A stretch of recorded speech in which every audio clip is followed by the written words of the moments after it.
The stars looked different through the view screen of the Velkari flagship. Fleet Commander Thexion stood with his forearms crossed behind his back, watching the blue planet slowly rotate before him. Earth, the humans called it, such a primitive name for such a worthless world. Thexion had conquered 47 civilizations in his long career. This would be number 48. The planet showed no orbital defenses, no shield generators, no weapons platforms. The inhabitants still fought with chemical explosives and metal projectiles. They had not even achieved basic space travel beyond their own moon. Behind him, Intelligence Officer Narvex cleared his throat nervously. Thexion did not turn around. He knew what the younger officer wanted to say. Narvex had been saying it for days now. "Commander," Narvex began, his voice careful, "I must again raise concerns about this system.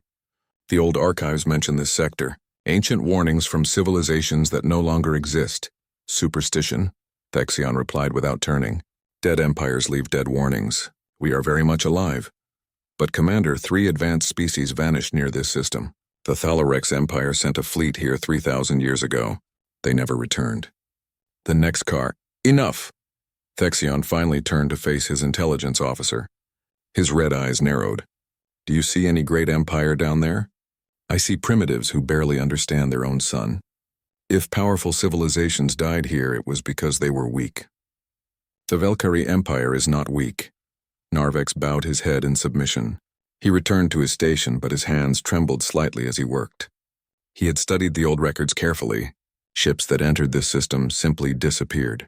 No wreckage, no distress signals, just silence. And now the Velkari Empire was sending 200 warships into the same void. On Earth, Captain Minji Kang sat in the orbital defense station, drinking cold coffee and watching her screens. It was supposed to be a quiet shift. Space was always quiet. Then her display began showing something impossible. Massive energy signatures. Dozens of them.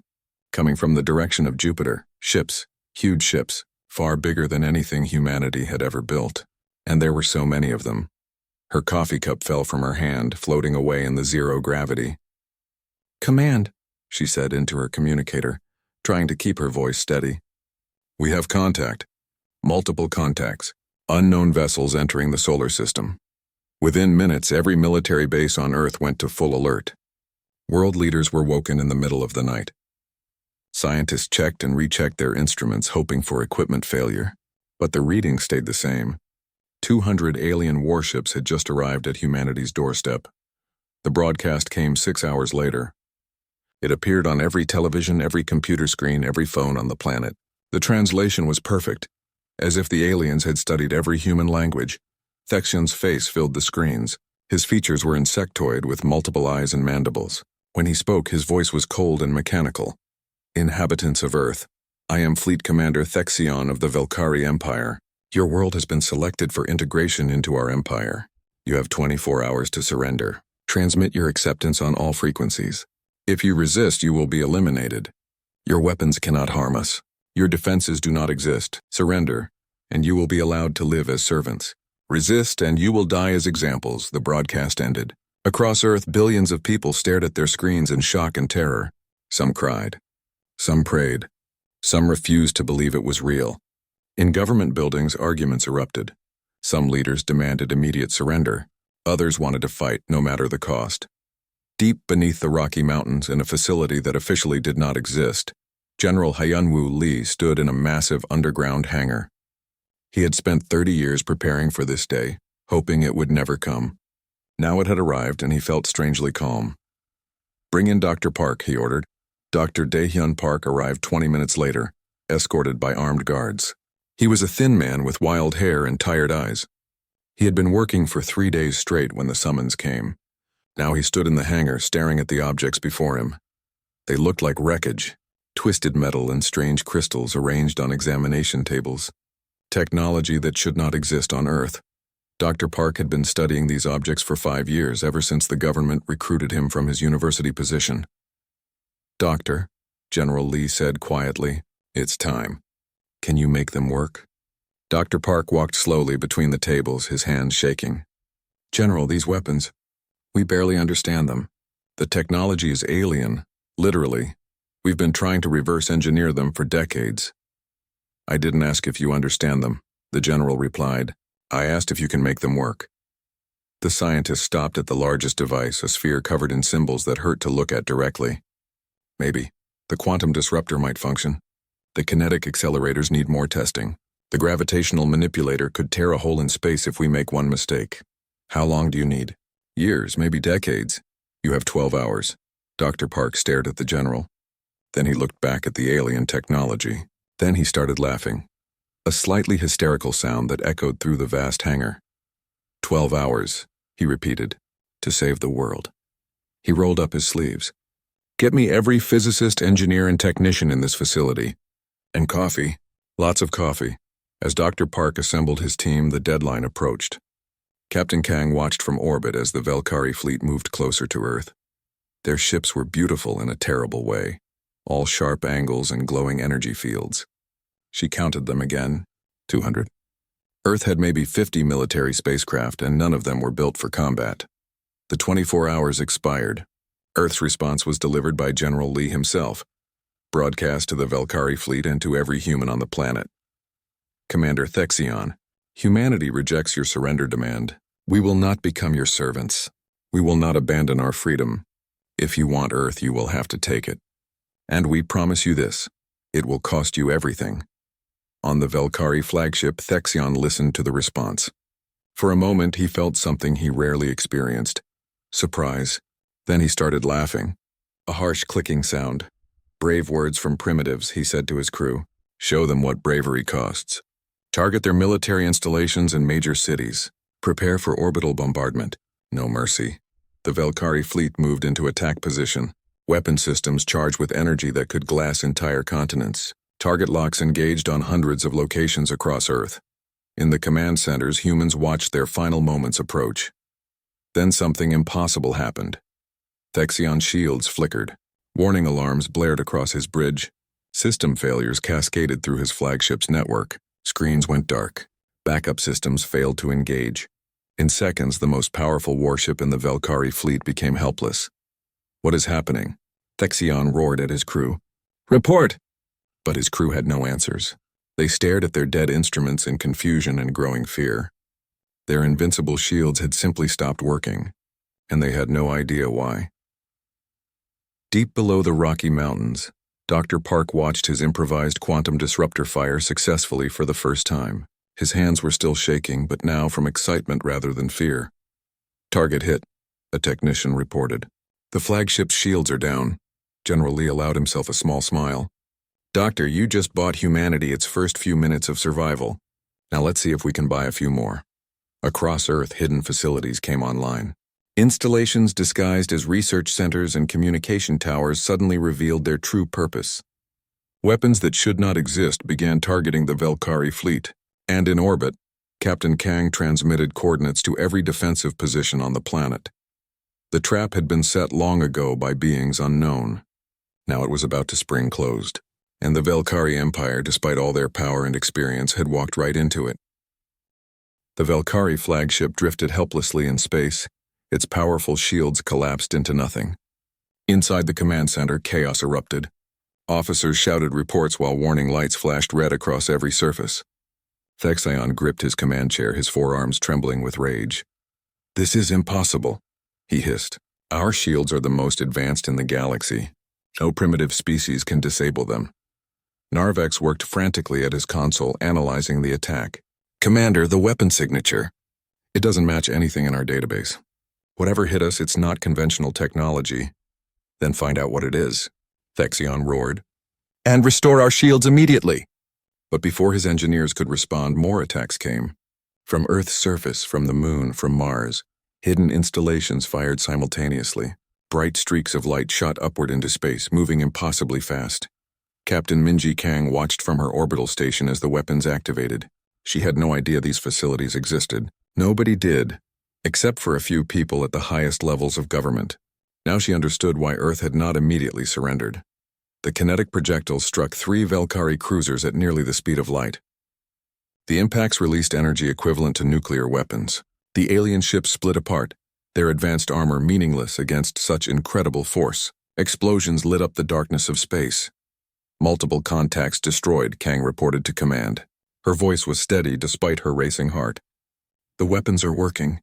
The weapons are actually working. A second wave of attacks followed. Near Moscow, a massive electromagnetic pulse generator came online, creating a dead zone in space. A dozen Valkyrie ships caught in the blast lost all power. Their lights went dark. Their engines died. The vessels became floating coffins drifting with no control. Near Cairo, another hidden facility activated. This one manipulated gravity itself, creating distortions in space-time. Valkyrie warships caught in the field began to tear apart. Their hulls crumpled like paper as impossible forces pulled them in different directions. In 15 minutes, 30 Valkyrie ships were destroyed or disabled.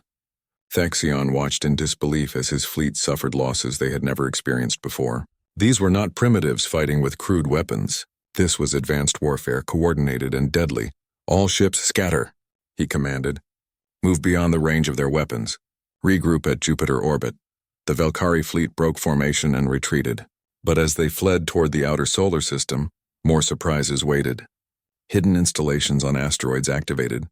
Automated defense platforms that had been disguised as space rocks suddenly powered up and opened fire. Captain Kang coordinated the defense from her station, transmitting targeting data to every weapon system. Her screens showed the battle unfolding across millions of kilometers. The Valkyrie were faster and more maneuverable than Earth's missiles, but they were fighting in humanity's home territory. Every rock, every orbit, every hiding place was known and utilized. By the time the Valkyrie fleet reached Jupiter, they had lost 60 ships. Thaxion stood on his bridge staring at the casualty reports. 60 ships, against primitives who should not have been able to scratch their shields. It was humiliating. It was impossible. It was infuriating. Narvex, he said quietly, his voice cold. Explain. The intelligence officer approached carefully. Commander, I have completed my analysis. The weapons Earth used, they match technology from extinct civilizations. The quantum disruptor resembles Thalarex designs. The kinetic accelerators are similar to Nexcar weapons. The gravitational manipulator uses Pulvis principles. Impossible. Those civilizations died thousands of years ago. Yes, Commander. They died in this sector. All of them. And now Earth possesses their technology. Thaxion turned to face his officer. For the first time, doubt crept into his mind. But he crushed it immediately. The Valkyrie Empire did not retreat. They adapted and conquered. Send a message to High Command, he ordered. Request reinforcements and siege equipment. If Earth will not surrender, we will blockade them. We will cut off their supplies, destroy their satellites, and wait for them to starve. However they obtained these weapons, they cannot have unlimited ammunition. On Earth, in the underground facility, Dr. Daehyun Park collapsed into a chair. His team worked around him, checking systems and calculating the damage their weapons had inflicted. The quantum disruptor had burned out after 3 shots. The kinetic accelerators had exhausted their ammunition. The gravitational manipulator was overheating dangerously. General Lee stood beside him. How long until you can fire again? The quantum disruptor needs to be completely rebuilt. The kinetic accelerators need more ammunition and we don't have the materials. The gravitational manipulator might explode if we push it further. Dr. Park rubbed his eyes. General, we hurt them. We bloodied their nose. But we can't win a prolonged fight. How long? The general repeated. Weeks, maybe months. And that's assuming the Valkyrie give us time. The general nodded slowly. He had expected this. The experimental weapons were never designed for sustained combat. They were desperation measures, last-ditch attempts to survive long enough to find a real solution. Then we go to the next phase, Lee said.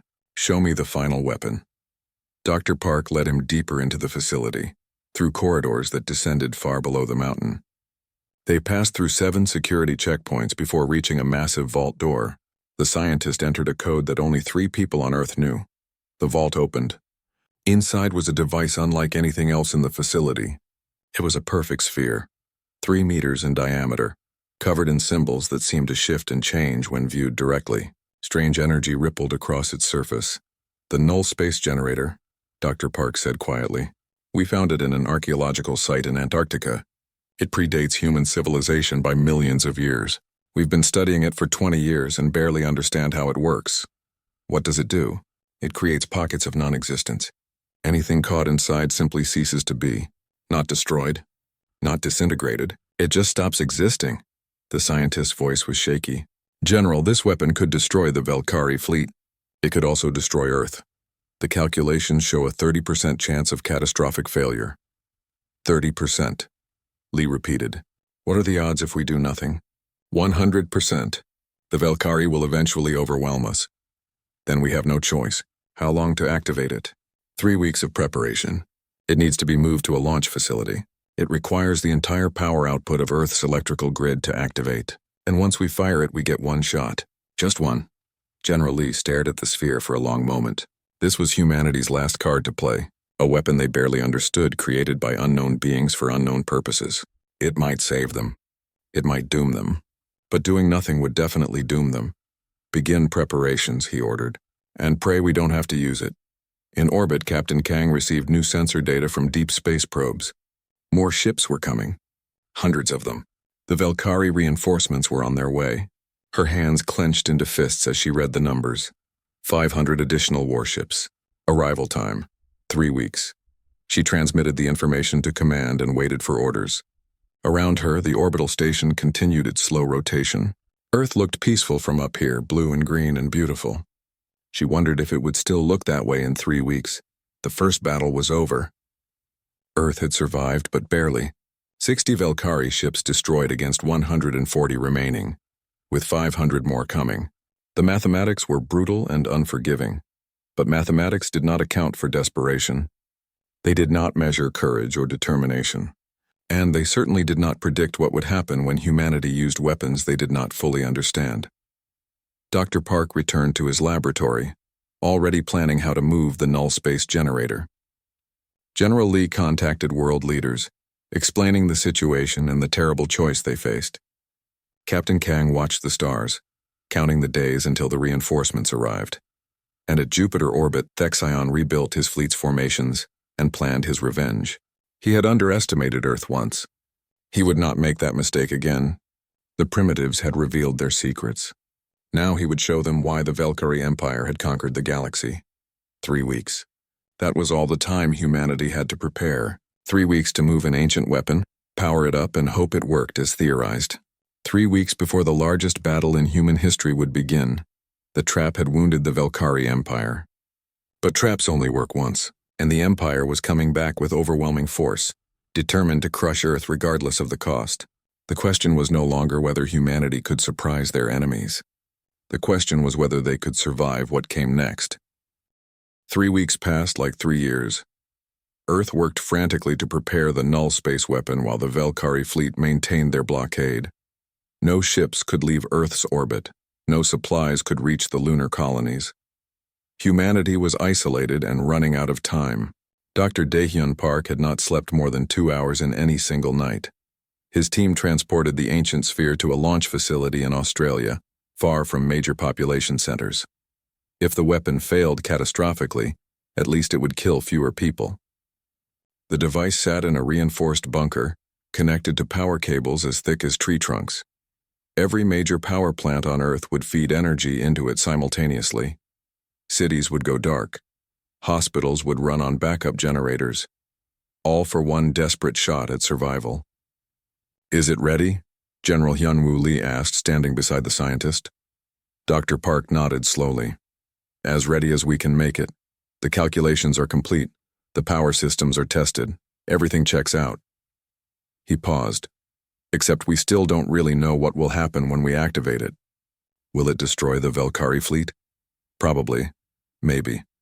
The theory says yes, but theory and reality don't always agree when dealing with weapons created by vanished civilizations." Before the general could respond, alarms blared throughout the facility. New contacts detected. Massive energy signatures appearing at the edge of the solar system. The reinforcements had arrived. Captain Minji Kang watched from her orbital station as 500 fresh Velkari warships entered the system. They were even larger than the First Fleet, their weapons visibly more powerful, and leading them was a vessel that dwarfed everything else, a command ship the size of a small moon. She opened a channel to command. "General, we have confirmation. 500 ships just as predicted, and their flagship it's enormous, bigger than anything we've seen." Aboard that flagship, Supreme Commander Raxel reviewed intelligence reports on Earth. He was old, even by Velkari standards, and he had survived centuries of warfare by trusting his instincts. Right now, those instincts screamed danger. Thexion approached him, bowing respectfully. The younger commander was eager to redeem himself after losing 60 ships to primitives. "Supreme Commander," Thexion said, "the humans are contained. Their weapons are depleted. With your forces added to mine, we can crush them within days." Raxel did not respond immediately. He studied the tactical displays, the energy readings from Earth, the historical data Narvex had compiled. Something was wrong, something fundamental that he could not quite identify. "Tell me about the ancient warnings," he said finally. Narvex stepped forward, grateful that someone finally wanted to hear his concerns. He explained everything he had discovered. 6 advanced civilizations had vanished in this sector. The Thalarex, the Nexkar, the Pulvis, all gone without trace. And Earth possessed weapons based on all their technologies. How does a primitive species obtain technology from civilizations that died before they invented fire? Raxel asked quietly. Nobody had an answer. The question hung in the air like poison gas. "Supreme Commander," Thexion protested, "we have 700 ships now. Whatever tricks the humans used before, sheer numbers will—" "The Thalarex had 1,000 ships," Raxel interrupted. "They never returned, not one. How many ships do you think will be enough?" Silence fell across the command center. Raxel made his decision. "We withdraw. Immediately. This sector is forbidden territory, and we should have respected that designation. Evacuate now." Thexion recoiled as if struck. Withdraw? The Velkari Empire never withdrew. It was unthinkable, disgraceful. He looked around at the other commanders, seeing his shock reflected on their faces. "Supreme Commander, I must protest. My honor demands I finish." "Your honor is worth less than the lives of your crew," Raxel said coldly. "I am ordering a full withdrawal. This sector is a death trap." But Thexion had lost too much to retreat now. He had sacrificed 60 ships and his reputation. He would not lose his honor as well. He straightened, all 4 arms rigid. "Then, Supreme Commander, I respectfully decline your order. My fleet will remain and complete this conquest." The command center went silent. Refusing a direct order was mutiny, punishable by death. But several other commanders stood with Thexion. They too had suffered losses. They too wanted revenge. Raxel looked at them with something close to pity. Fools. Brave, stubborn fools who would rather die than admit fear. He would not force them to follow him. "Very well. Those who wish to leave with me, you have 1 hour to prepare. The rest." He paused. "May your deaths be quick." Half the fleet departed with Raxel. 350 ships remained with Thexion, determined to see this mission through. They moved into attack formation, surrounding Earth like predators circling wounded prey. On Earth, General Lee received the tactical update. 350 ships, still impossibly more than humanity could handle. He gave the order to activate the null space weapon. Dr. Park initiated the power sequence. Across the planet, lights went out. Power plants redirected their entire output to Australia. The ancient sphere began to glow, brighter and brighter, until it hurt to look at directly. Thexion detected the massive energy surge from Earth. He recognized it immediately. A weapon charging, the desperate final attack he had been waiting for. "All ships prepare for orbital bombardment," he commanded. "Target the energy source. Fire before they can activate it." The Velkari fleet moved into position. Weapon systems locked onto Australia. In 2 minutes, they would fire and destroy the facility before the weapon could be used. It would kill millions of humans, but Thexion no longer cared about casualties. He wanted victory. Dr. Park watched his instruments. The null space generator was at 80% charge. 90%. They needed 3 minutes total. They had less than 2. "We're not going to make it," someone whispered. Then something impossible happened. Something nobody on Earth or in the Velkari fleet had anticipated. Deep beneath Earth's surface, installations that had been dormant for millions of years suddenly activated. Not the weapons humanity had been using. Something else. Something older. something that predated human civilization by epochs. Energy readings exploded across every sensor. Captain Kang stared at her displays in disbelief. Power signatures were appearing all over Earth, under the oceans, beneath the continents, in places no human had ever explored. "General," she transmitted, her voice shaking. "Something is happening, something big. The planet itself is. I don't know how to describe it. It's waking up." Space itself began to change. The stars looked wrong. Navigation systems reported impossible readings. Thexion's fleet found their faster-than-light drives failing. Not damaged, simply not working, as if the physics that allowed them to function had changed. Ships attempting to jump to light speed simply vanished. Their fate was unknown. Communication. With Supreme Commander Raxel's withdrawing fleet ceased completely. The Velkari suddenly found themselves cut off from the rest of the galaxy. Narvex realized the truth first. He pulled up the historical records, his hands trembling. "This is how they vanished," he said, his voice barely above a whisper. "The Thalorex, the Nexcar, all of them. The solar system isolated itself, trapped them. And then," he did not finish the sentence. He did not need to. Everyone on the bridge understood. Thexion refused to accept it. He would not be trapped. He would not disappear like the ancient civilizations. If his fleet could not escape, he would at least complete his mission. Earth would burn. "Fire all weapons," he roared. "Destroy the planet." The Velkari fleet opened fire on Earth. Antimatter missiles launched. Energy beams lanced toward the surface. It was enough firepower to destroy an entire world. More than enough to glass every continent. The ancient installations responded. Weapons that had defended Earth for millions of years, waiting patiently for threats that justified their activation, finally engaged. They did not fire energy beams or missiles. They did something far worse. They targeted reality itself.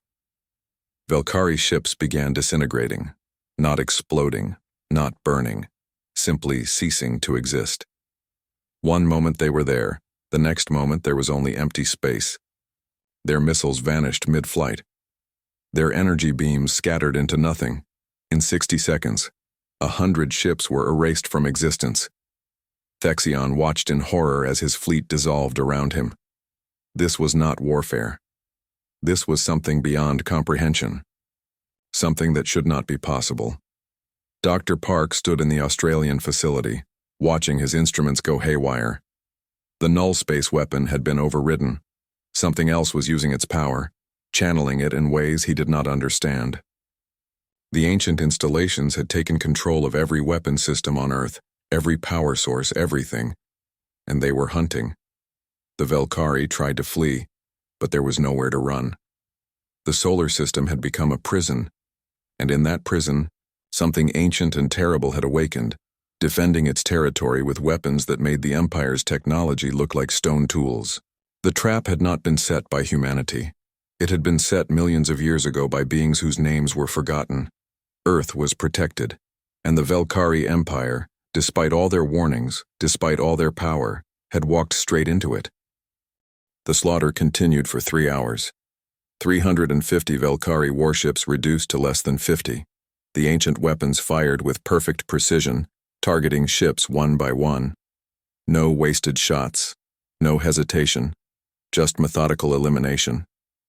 Thexion's flagship was torn apart by forces he could not comprehend. He died, still refusing to believe that primitives had defeated him. His final thought was that this was impossible. Then he ceased to exist. Ground Commander Velthor found himself in command of what remained. 50 ships, their crews terrified and desperate. He made the only decision that made sense. He broadcast a surrender signal on all frequencies. The ancient weapons stopped firing immediately. The sudden silence was almost worse than the battle.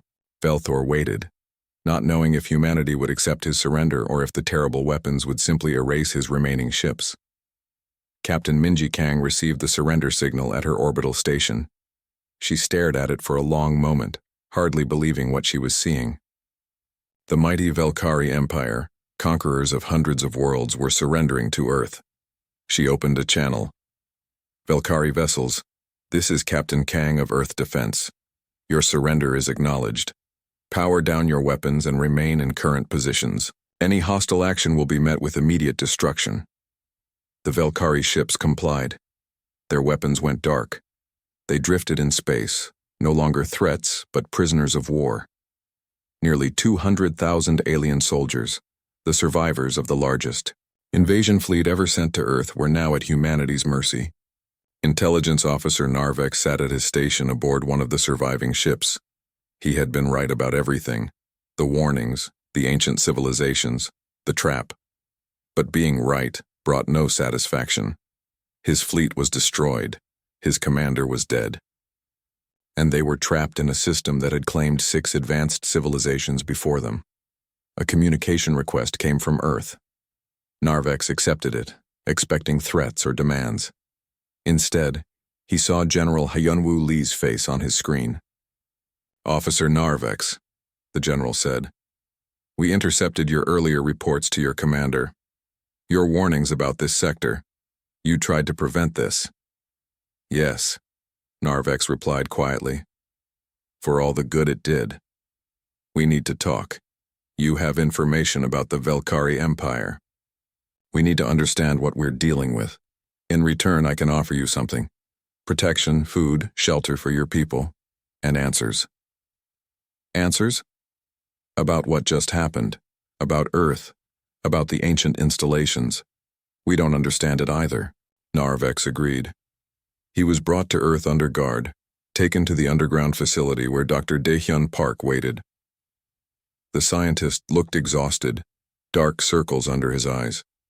He had been awake for over 40 hours, trying to understand what the ancient systems had done. "Tell me what you know about the vanished civilizations," Dr. Park said without preamble. Narvex shared everything from the archives: the Thalarex, the Nexcar, the Pulvis, and 3 others whose names were lost to time. All advanced, all powerful. All sent fleets to this sector that never returned. And Earth possesses technology from all of them, Dr. Park said. "We've been finding it for centuries. Crashed ships, buried artifacts, things that should not exist. We thought it was just random chance, coincidence." "It was bait," Narvex said. "Don't you see? The ancient builders left technology from fallen civilizations where you would find it. Each piece drew attention from more advanced species. We came here because we detected technology signatures we recognized, technology we wanted, and that brought us into the trap." Dr. Park felt his blood run cold. Humanity was not clever. They were not advanced. They were simply the latest species to live in a system designed to lure and destroy anyone who threatened them. "Then we're prisoners," he said. "Just like you. This entire planet is a cage." As if responding to his words, every computer in the facility came alive.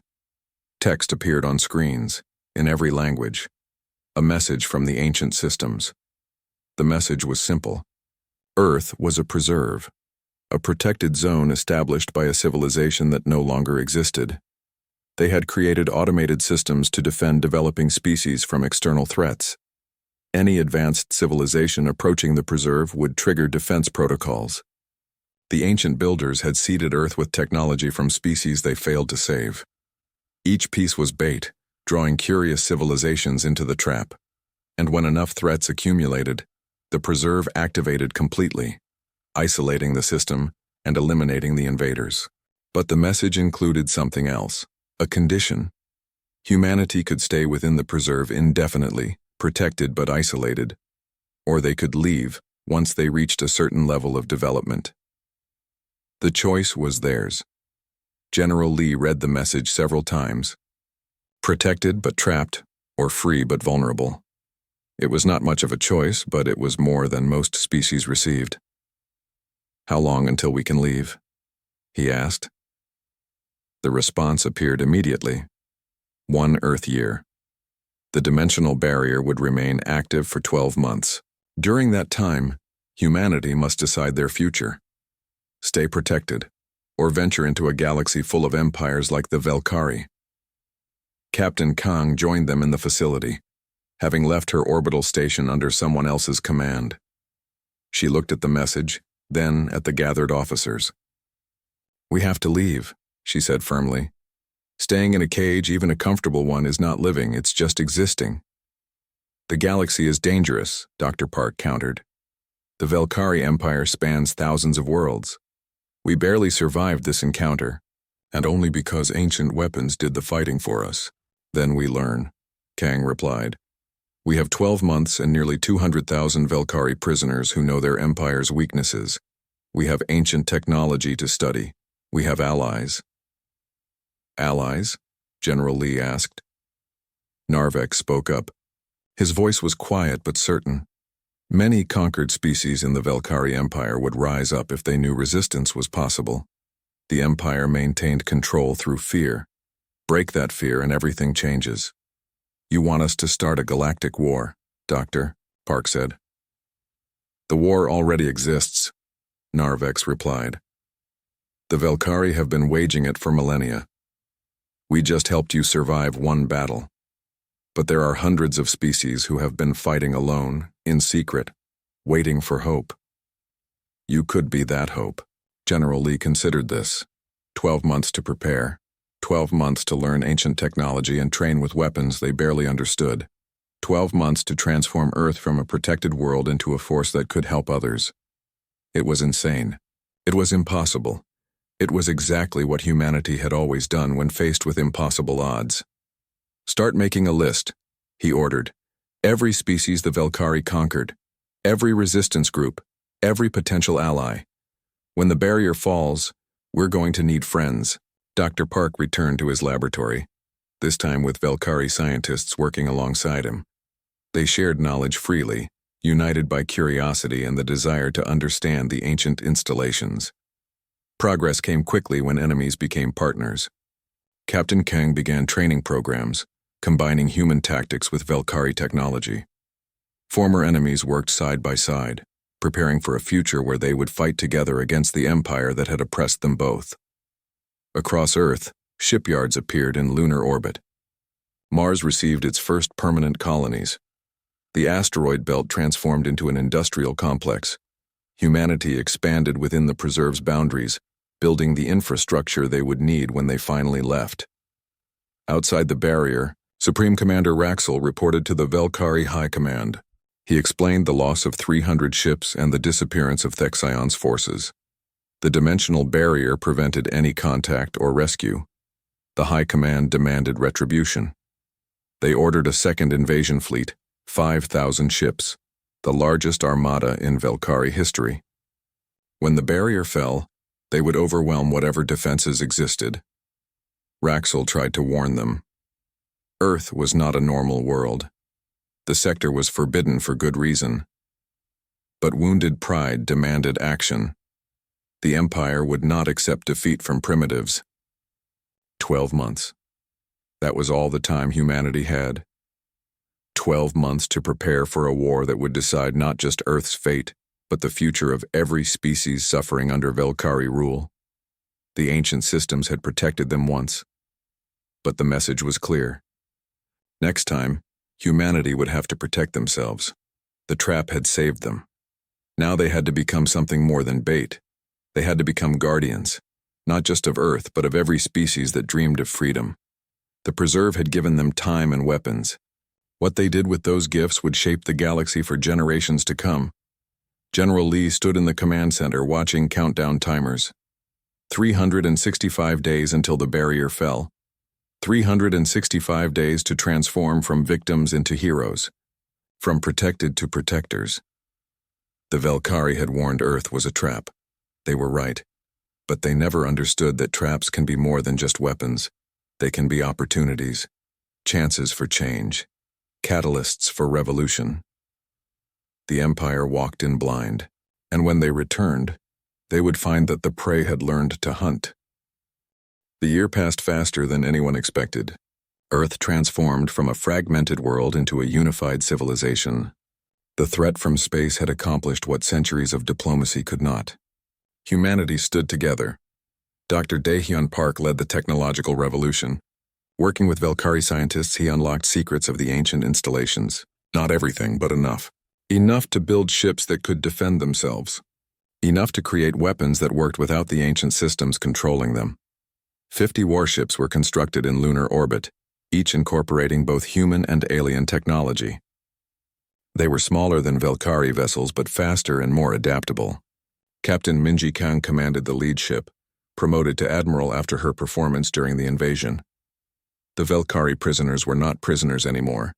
Most had integrated into Earth society, sharing knowledge and learning from humans. Some chose to return to the Empire when the barrier fell, but many stayed. They had found something in humanity that the Empire lacked: hope.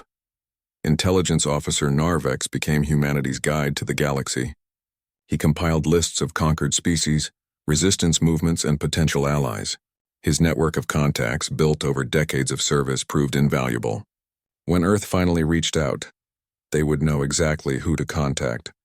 General Hyunwoo Lee prepared for the decision that would define humanity's future. Stay or leave, safety or freedom. The vote would take place 1 week before the barrier fell, giving them time to prepare for either outcome. The debate raged across Earth. Conservative voices argued for maintaining the barrier. Why risk everything when they were protected? Let the galaxy sort itself out. Stay safe behind ancient shields. Progressive voices countered with passion. Isolation meant stagnation. Humanity was meant to explore, to grow, to reach for the stars. And more importantly, they had a responsibility. They possessed knowledge and weapons that could help others. Hiding was cowardice. The vote came down to a single question: what kind of species did humanity want to be? The results were overwhelming. 87% voted to leave the preserve. Earth would venture into the galaxy, not as conquerors but as liberators, not to build an empire but to tear one down. The dimensional barrier fell exactly 1 year after it rose. Earth's solar system reconnected with the wider galaxy. Immediately, faster than light communications resumed. And immediately the Velkari detected the change. The second invasion fleet was already en route. 5,000 warships, just as Raxel had warned. They approached from multiple directions, ready to overwhelm any defense. This time there would be no mistakes, no underestimation, only total victory. Admiral Kang stood on the bridge of her flagship, watching the tactical displays. 50 human ships against 5,000 Velkari vessels. The mathematics were brutal, but mathematics did not account for everything. General Lee activated Earth's communication array and broadcast a message across multiple star systems. It carried everything Narvex had provided: Velkari weaknesses, technical specifications, proof that the Empire could be defeated. The message reached dozens of conquered worlds. The response came within hours. Not all conquered species were broken. Some had been secretly rebuilding, waiting for an opportunity. Others had resisted from the shadows, fighting guerrilla wars across the galaxy. The Corvin Collective sent 200 ships, aquatic beings from a water world. Brilliant engineers who had been forced to build weapons for the Empire. Now they turned those weapons against their oppressors. The Talvax Consortium contributed supply vessels and intelligence networks.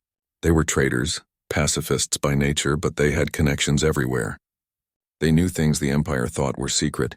The Ixtar clans arrived with their entire fleet. Nomadic warriors who had been fighting the Velkari for generations. They asked only for sanctuary on Earth's outer planets in exchange for their service. And then came a surprise that shocked everyone. The Thalorics emerged from hiding. They were not extinct. Their empire had discovered Earth's preserve system millennia ago and retreated there, entering stasis to wait for the right moment. That moment had arrived. The coalition fleet numbered 800 ships when the Velkari arrived, still outnumbered but no longer hopeless. And Earth's ancient installations remained operational, their weapons ready to defend their charge one final time. Supreme Commander Raxel led the Velkari invasion fleet. He had argued against this mission, but the High Command overruled him.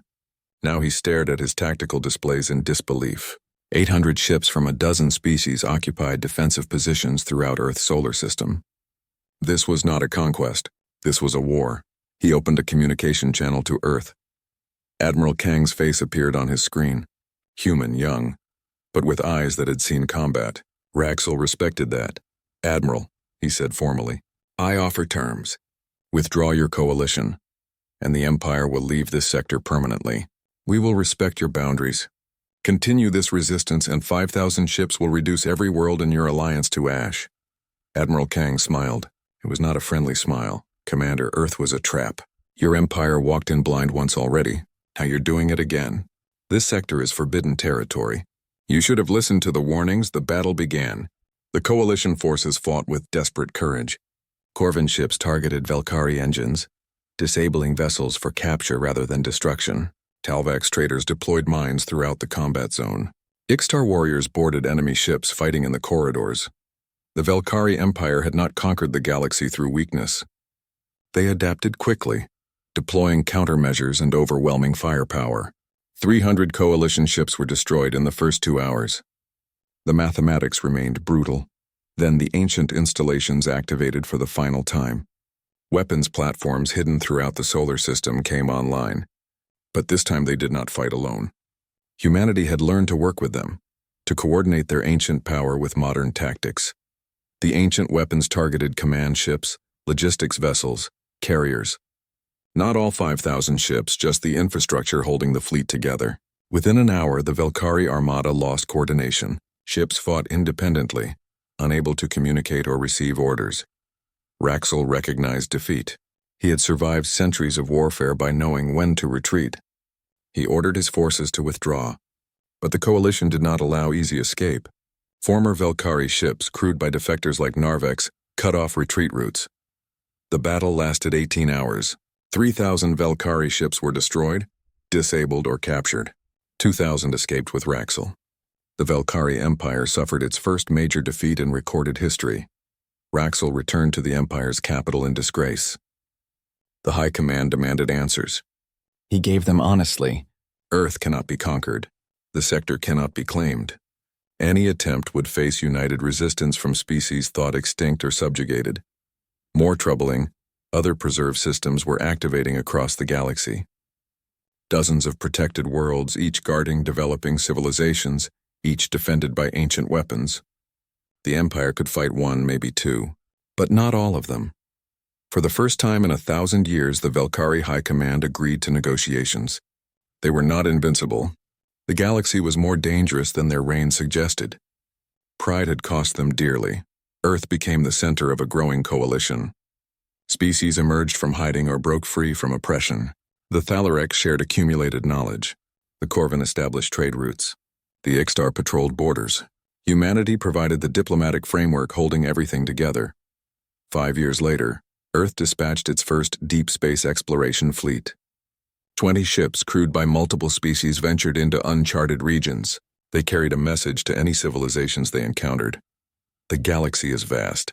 Empires rise and fall, but there are places of sanctuary, protected by ancient wisdom and defended by those who refuse oppression. Earth was one such place. Now it extends that protection to others. The Velkari Empire still existed, diminished but not destroyed. They signed treaties, respected boundaries, and negotiated rather than conquered. Some viewed this as weakness. Others recognized it as evolution. The galaxy was changing. Narvex, now an ambassador representing reformed Velkari factions, met with Admiral Kang on Earth. They stood on a balcony overlooking a city rebuilt after the war. The stars were visible overhead, no longer threatening but inviting. Did humanity really defeat the Empire? He asked. Or did we simply spring a trap set by beings long dead? Admiral Kang considered this. The ancient builders had orchestrated everything. The preserve, the weapons, the bait that drew threats. Everything was planned millennia in advance. The ancient builders gave us tools, she said. But they could not predict human courage or compassion. They could not foresee species uniting across the galaxy. Perhaps the trap was not just for the Empire. Perhaps it was for the galaxy itself, a way to break cycles of oppression. Narvex nodded slowly. The ancient builders were gone, but their legacy continued. Not as weapons or shields, but as inspiration. A reminder that tyranny could be resisted. That freedom was worth fighting for. Earth was warned to be a trap. The Empire walked in blind, but in the end, everyone emerged transformed. The predators learned humility.